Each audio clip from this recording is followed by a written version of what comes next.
Et notre lecture se situera dans le verset 1. L'Éternel, écoutez ceci, dit à Moïse, je ferai venir encore une plaie sur Pharaon et sur l'Égypte. Après cela, il vous laissera partir d'ici. Tu n'as pas dit amen.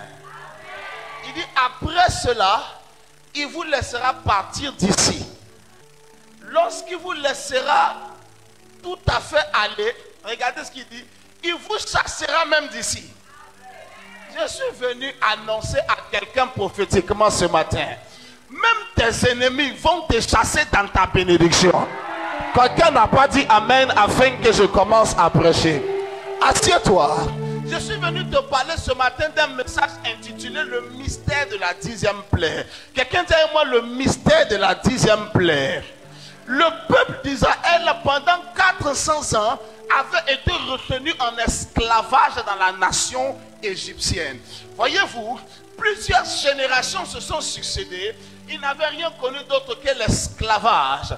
Bien vrai que de temps en temps Dieu leur avait fait du bien et qu'en dépit qu'ils étaient oppressés, en dépit du fait que le poids de leur esclavage et des charges qui leur étaient imposées étaient parfois multipliées et accrues, ma Bible dit que Dieu a quand même fait grâce à ce peuple dans l'Égypte, et malgré qu'ils étaient oppressés, ils se multipliaient. Malgré qu'ils étaient en esclavage, ils se multipliaient. Malgré que les ennemis les oppressaient davantage, ils se multipliaient.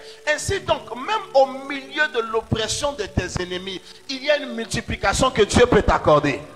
Quelqu'un n'a pas compris ce que je suis en train de dire. Quelqu'un pourrait me dire, mais si je suis en esclavage, en quoi est-ce que je peux me multiplier? Le peuple d'Israël qui est rentré en Égypte, lorsqu'il rentrait sous le gouvernement de Joseph, qui était alors le premier ministre de l'Égypte, Joseph leur avait donné un territoire appelé Goshen. Et dans le territoire de Goshen, c'était une ville dans laquelle Israël a été établi. Ils étaient une poignée de personnes. Mais la prophétie de Dieu était qu'ils devaient devenir une grande nation. Quand ils arrivaient à Goshen, par Joseph qui les a fait venir du vivant de Jacob, ils étaient une poignée de personnes. Alors, ils avaient besoin d'un endroit pour se multiplier. Pourquoi? Parce qu'avant cela, ils vivaient comme des nomades sous des tentes, se déplaçant de lieu en lieu. Maintenant, quand ils arrivent à Goshen, c'est une ville où ils s'établissent, où ils commencent à acquérir des biens, où ils commencent à cultiver des champs.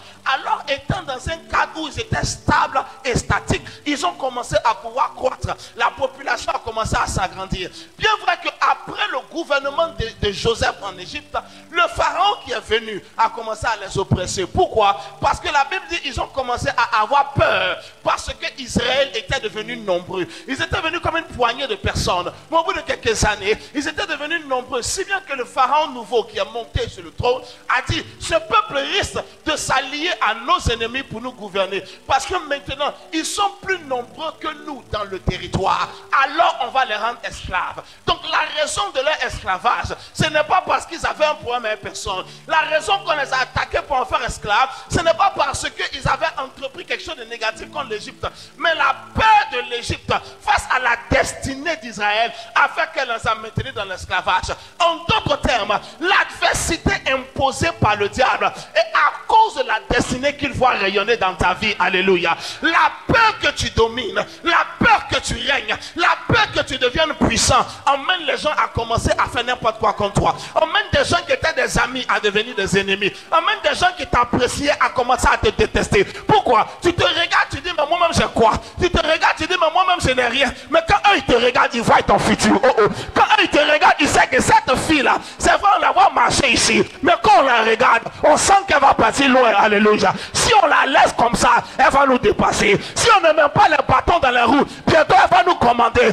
Mais je lève mon doigt vers le ciel. C'est que tes ennemis n'ont jamais voulu que tu deviennes. C'est ce que l'Éternel fera de ta vie. Le propriétaire de cette parole me dit un amen bien. Et la chose arrive. Si j'entends ton amen fort, la passion sera grande. Si j'entends ton amen de manière prolongée, à partir de demain, chaque jour qui passe, viendra pour établir ton élévation. Viendra pour établir ta percée. Fais 3 pas en avant. Si tu fais 1 pas, 2 pas, 3 pas, avant samedi 18h30, la grâce de l'Éternel localisera ta vie. La première personne qui court avec cette offrande, que cette grâce commence à courir. courir pour ta vie. Si tu marches, que ça marche. Si tu cours, que ça court. Alléluia. Ils avaient peur.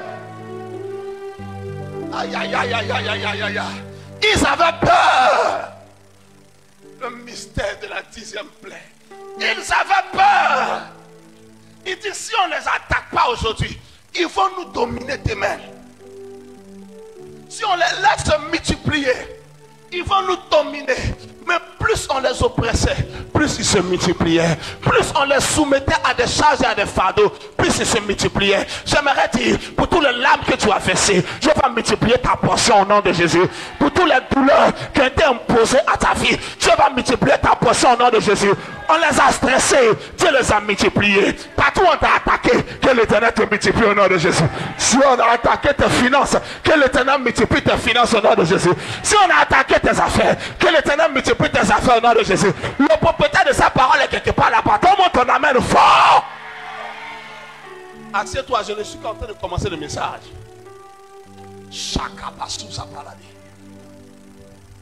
Alors, ils ont continué à amplifier la souffrance qu'ils imposaient au peuple d'Israël. Jusqu'au point où le cri d'Israël, opprimé et oppressé, a commencé à monter vers Dieu. Leur cri a commencé à monter vers Dieu. À tel enseigne que Dieu ne pouvait plus rester insensible à leur cri. Il devait avoir une réaction du ciel face au cri du peuple de Dieu oppressé par les Égyptiens. Leur cri montait. À mesure que leur cri montait, Dieu a commencé à descendre. Mais écoute-moi, pendant que leur cri montait, Dieu descendait, mais eux, ils ne le voyaient pas descendre. Alléluia. Leur cri continuait de monter. Eux, ils criaient, mais Dieu aussi était en train, en réaction à leur cri, de descendre. Mais ils n'avaient pas encore compris que Dieu était en train de descendre. Ils n'avaient pas encore vu que Dieu était en train de s'approcher. C'est un homme qui était dans le désert, en train de perdre des troupeaux, lui-même dans l'esclavage de la médiocrité, lui-même dans l'esclavage de l'échec, lui-même dans l'esclavage du statu quo, était en train de s'occuper pour 40 années des troupeaux de son beau-père, étant lui-même incapable de bâtir sa propre vie et d'acquérir ses propres propriétés. Dieu est venu vers un homme esclave. Pourquoi? Parce que cet homme avait le luxe d'être seul dans le désert. Les autres étaient beaucoup en Israël. Et lorsque parfois en Égypte, et lorsque parfois il y a trop de bruit, même quand Dieu te parle, tu ne peux pas entendre. Il criait là-bas. Mais Dieu est allé descendre au désert. Parce que quand Dieu s'approchait d'eux, ils ne pouvaient pas l'entendre. Parce que leur cri, parfois quand le diable veut te faire crier, tu lui dis, je ne vais pas crier. Je vais garder le calme pour écouter Dieu. Parce que plus tu cries, plus tu murmures, ma vie est comment? Ça va changer quand tu commences à murmurer. Même quand Dieu vient avec sa voix pour te dire, la solution arrive, tu ne peux pas entendre. Et si tu ne peux pas entendre Dieu, tu ne peux pas voir Dieu. Parce qu'avant que Dieu ne se rende visible, il se rend d'abord audible. Aïe, aïe, aïe, aïe, aïe, aïe, aïe, aïe, aïe. J'ai envie de prêcher aux gens ici, mais c'est comme si vous ne connaissez pas la qualité du message que je vous apporte. Avant que Dieu ne se rende visible, il se manifeste d'abord d'une manière audible. Ma Bible dit en Genèse chapitre 1, au commencement, Dieu créa les cieux et la terre. Dieu dit que la lumière soit, et la lumière fut. La terre était informe et vide, et l'esprit se mouvait au-dessus des eaux. On a commencé à voir l'esprit se mouvoir, mais après que Dieu ait dit. Donc Dieu parle, Dieu envoie d'abord la dimension du son, avant d'abord de manifester la dimension de la lumière. La dimension de la lumière étant la dimension de la visibilité, la dimension du son étant la dimension de la parole. Donc quand Dieu doit se rendre visible, il envoie d'abord une parole. Voici pourquoi en Psaume le chapitre 103, le verset 2, la Bible déclare, il envoya sa parole. Il envoya sa parole. Voici pourquoi encore en Jean le chapitre 1, il dit au commencement était la parole. Et plus tard il dit la parole a été faite chair. Or la parole c'est le son, la chair c'est la lumière. Avant que Dieu ne se rende visible, il envoie d'abord une parole. Mais le diable sait, si Dieu parle, c'est qu'il agira. Si Dieu parle, il va se démontrer. Il t'empêche d'entendre ce que Dieu dit. C'est là que les gens vont venir te parler toutes les paroles bizarres. C'est là que les gens qui ne peuvent pas conseiller quelqu'un peuvent aussi te conseiller. C'est que quand tu regardes sa vie, tu te demandes ce qui ne va pas. Lui aussi, il veut te conseiller. Pourquoi? Parce que le diable veut détourner ton attention. Il veut détourner ton attention. Parce que si tu arrives à capter la voix de Dieu au milieu du désert, ton désert se transforme en un verger. Ma Bible dit ta voix fait enfanter les biches dans le désert. Question numéro 1. On ne trouve aucune biche dans le désert. Les biches sont dans la forêt. Tu entendez ce que je viens de dire? Les biches sont dans la forêt.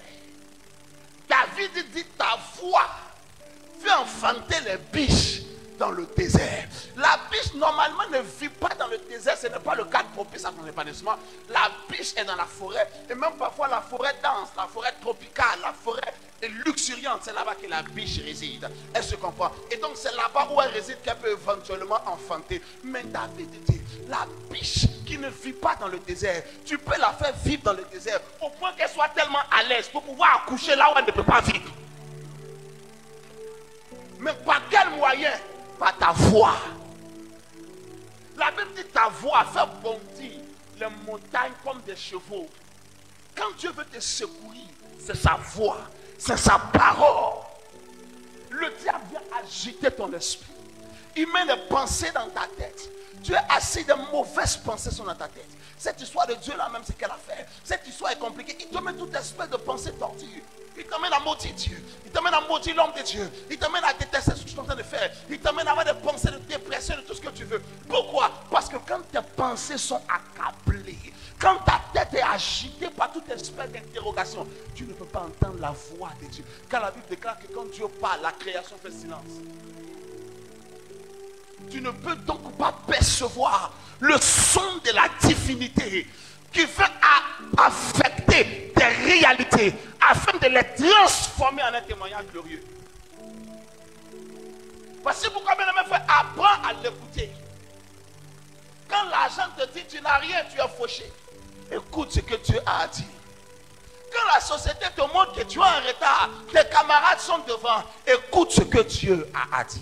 Quand même la famille te crie dessus pour te dire, mais toi ton affaire c'est comment? Tous les jours toi qui es à l'église, c'est toi qui n'as rien. Écoute ce que Dieu a dit. Parce que la voix des hommes va saturer ton esprit pour que tu n'entendes plus la voix de Dieu. Parfois le diable va emmener des voix parce que les rêves peuvent une voix. Il va emmener des rêves bidons, des rêves tordus dans ta tête. Et tu te réveilles agité au milieu de la nuit. Et tout ton esprit est focalisé pendant un mois sur ce rêve tordu que tu as vu. Parce que c'est devenu une voix du diable dans ton subconscient. Alors tu es assis, tu es en train de cogiter. Tu es nerveux. Quand on te parle, tu t'emportes tout de suite. Pourquoi? Parce que toutes les pensées sont en train de saturer ta tête. Le diable ne te laisse pas respirer. Il ne laisse pas ton cerveau se reposer. Il ne laisse pas ton esprit se reposer. Parce que si tu entends Dieu, ton miracle arrive. Si tu entends la voix de Dieu au milieu de la situation compliquée que tu traverses, l'issue de secours est établie. Mais tant que tu ne perçois pas ce qu'il dit, tu ne peux pas percevoir ce qu'il fait.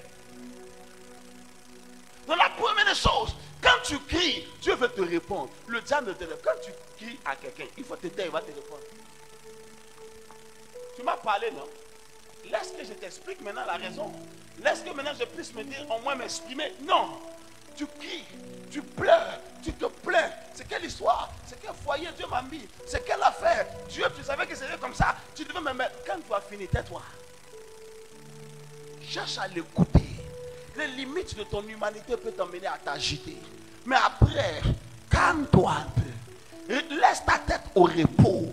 Cherche à capter le son de sa voix. Parfois, viens t'asseoir seulement. Mets une douce adoration. Mets une douce adoration.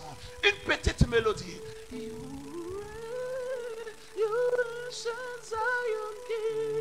Kadosh, Kadosh, you are mighty on your throne. Ça passe tout doucement. Même si tes larmes coulent, laisse tes larmes couler. Il ne faut pas commencer à parler encore, Seigneur, jusqu'à quand. Ferme ta bouche, ferme ta bouche, ferme ta bouche. Laisse la mélodie parler. Laisse-le venir. Papa, papa, si je veux parler, je vais encore extrapoler. Parce qu'il y a trop de mauvaises pensées, trop de colère, trop de tristesse en moi. Mais je suis là. J'ai mis cette petite mélodie. Attends-le là. Quand tes pensées veulent aller au marché, ramène-le ici. Quand tes pensées veulent aller à la nourriture, ramène-le ici. Quand tes pensées veulent aller à ce qu'on t'a dit, ramène ici, écoute la mélodie et regarde-le. Imagine dans ton esprit le trône de Dieu et le roi assis sur le trône. Regarde-le, regarde-le. Dis-le, tu règnes. Même si aujourd'hui ça ne va pas, tu règnes. Et comme ton règne a des fondements éternels, ta parole pour moi est immuable. Aussi ta parole ne change pas. Ta capacité à me transformer n'a jamais changé. Je ne veux pas me laisser agiter par les péripéties de la vie, ni par la tempête que je suis en train de traverser. Je vais écouter le son de ta voix. Kadosh, Kadosh, you are mighty on your throne. Écoute le son de sa voix. Israël criait dans le désert. Dieu venait avec la réponse, mais il ne pouvait pas entendre. Israël criait en Égypte. Dieu venait avec la réponse, mais il ne pouvait pas entendre. Parfois, c'est ta douleur qui t'empêche d'entendre. Parfois, c'est les petites bénédictions qui rentrent dans ta main, qui empêchent d'entendre Dieu. Tu es là, il y a un peu d'argent que tu commences à gagner. Ça commence à aller un peu chez toi. Tu as payé une nouvelle moto. Tu as acheté 2-3 nouveaux habits. Tu as payé une lunette pour couvrir tout ton visage. Quand on dit mon frère, tu dis non, Dieu a déjà béni, c'est validé. Quand tu vas souffrir, tu ne vas pas comprendre ce qui t'arrive. Ok. Parce que les petites percées ont verrouillé ton esprit face à la voix de Dieu. Les petites bénédictions ont insonorisé ta capacité de percevoir. Parfois les distractions, parfois le péché, divers facteurs en fonction du type de personne que tu es, arrivent pour empêcher ton esprit de capter le son de la voix de Dieu. Parce que c'est l'interpellation de Dieu dans ton esprit qui détermine le chemin. David dit, ta parole est une lampe à mes pieds. Ce qui veut dire qu'à chaque fois que je capte ta parole, mon chemin c'est clair. À chaque fois que j'entends ce que tu as à me dire, la route se trace et j'arrive à voir là où je dois partir. Mais lorsque je suis confus, c'est parfois la marque que je n'ai pas entendue. Je vais te dire la vérité. Si tu entends Dieu, même au milieu de la galère, tu seras en paix. Je te dis la vérité, ce n'est pas pour te tromper. Même au milieu des épreuves, même au milieu des agitations, il y a une paix que toi-même tu ne comprends pas. Les gens disent, mais nous on connaît ta situation. Mais c'est toi qui conseilles les autres. C'est toi qui es là qui encourage les autres. Oui, parce que en ce qui concerne mon cas, j'ai déjà entendu Dieu. Et je sais que celui qui a parlé n'est pas un homme pour mentir, ni le fils d'un homme pour se repentir. Il n'y a aucune chose qu'il peut dire concernant ma vie qui n'est pas en mesure d'accomplir. Tout le reste, ce n'est qu'une question de temps. Je suis en paix. Pas besoin de m'agiter, pas besoin de courir ici et là pour faire des micmacs, pour chercher des moyens de secours. Non, ce qu'il a dit, il le fera. Paul a dit, car nous savons que celui qui a fait la promesse est fidèle. Celui qui a fait la... Ça c'est pourquoi j'ai dit, si Dieu dit qu'il va te bénir, même si tu es l'homme le plus fauché de la famille, il faut marcher comme le plus riche. Comporte-toi comme le plus béni. Ne baisse pas ta tête. Ne permets à personne de mépriser le dépôt et le grâce de Dieu en ta vie. Alléluia. Paul a dit à Timothée que personne ne méprise ta jeunesse. Tu es jeune, ce que tu portes n'est pas jeune. Que personne ne méprise ta jeunesse. Sois conscient de ce que tu es et que j'ai mis en toi. Quand tu entends Dieu, même si tu es au milieu du feu, tu n'auras pas peur. Et tu sais que pour l'avoir entendu dans le feu ne te submergera pas. As-tu entendu de Dieu? Même de Dieu, comment j'entends Dieu? Ouvre ta Bible, commence à l'écouter. C'est le moyen de base. Tu n'as pas besoin de prophète. Tu n'as pas besoin d'être diplômé d'une école biblique, une école pastorale, une école de théologie. Non! Ouvre cette Bible qui est chez toi. Assieds-toi avec. Je sais que tu es venu pour la délivrance. Tu n'as pas envie que je te dise d'ouvrir ta Bible. Mais si je chasse un démon ici, et qu'une situation change, et que tu n'as pas saturé avec ce qui est de Dieu, le démon qui est parti reviendra. Et quand il reviendra avec sept de ses grands frères, ces formateurs de l'école militaire démonique, il va aller prendre 7 de ses formateurs. Il dit les vieux pères. Le petit là, il m'a chassé. Maintenant on va aller. Et puis tous ces 7 vieux pères vont dire, ah bon, allons. Quand ils vont revenir chez toi, tu ne vas pas comprendre ce qui est en train de se passer dans ta vie. Tu ne vas pas comprendre. Ah, c'est pourquoi, bien aimé, quand je viens pour te délivrer, je dois aussi te montrer le chemin pour garder ce qu'on vient établir dans ta vie. Combien d'entre vous me disent un amen bien? Ouvre ta Bible, écoute Dieu. Mais alors que je parle, je vois l'esprit en train de façonner la vie de plusieurs individus. Je vois l'esprit en train de travailler des destinées. Je vois des espaces, des murs comme qui étaient troués. Et je vois comme l'esprit en train de colmater les brèches. En train de colmater les brèches. Et ta vie va changer. Est-ce que c'est à toi que je parle? Ta vie va changer. Alléluia. Si tu es connecté sur Facebook, YouTube, il faut me dire Amen. Chalasco Béréné. Ikamo chapele tuska. Au cas de ma prière.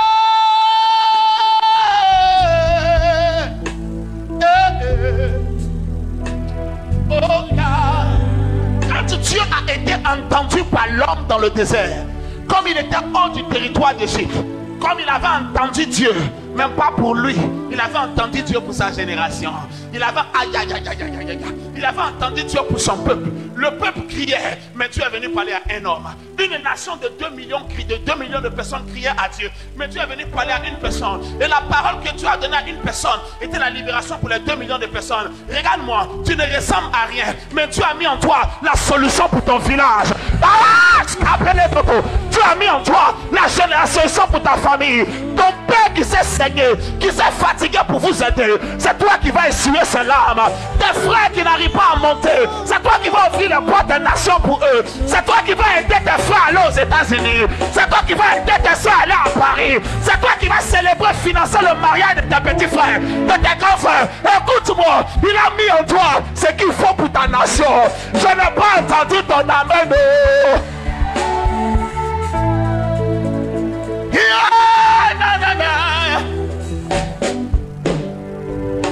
My altar is calling you.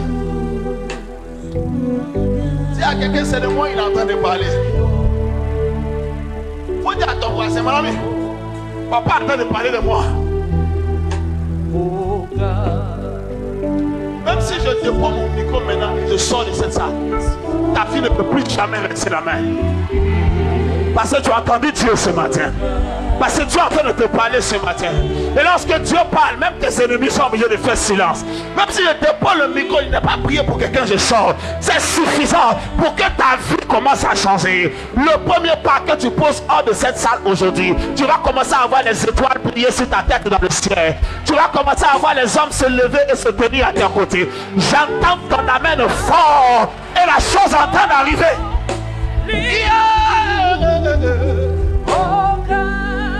Même si je suis tombé aujourd'hui, je me relèverai. Oh mon ennemi, ne te réjouis pas trop vite à mon sujet. Car même si je suis tombé, je me relèverai. Et l'Éternel sera ma lumière. Même si aujourd'hui mon âge est fini, je me relèverai. L'Éternel sera ma lumière. Même si aujourd'hui mes affaires ne marchent plus, je me relèverai. L'Éternel sera ma lumière. Même si aujourd'hui mon foyer est bousculé, je me relèverai. L'Éternel sera ma lumière. Même si aujourd'hui mon ministère n'avance pas, je me relèverai. L'Éternel sera ma lumière. Même si aujourd'hui je n'ai pas de travail, je me relèverai.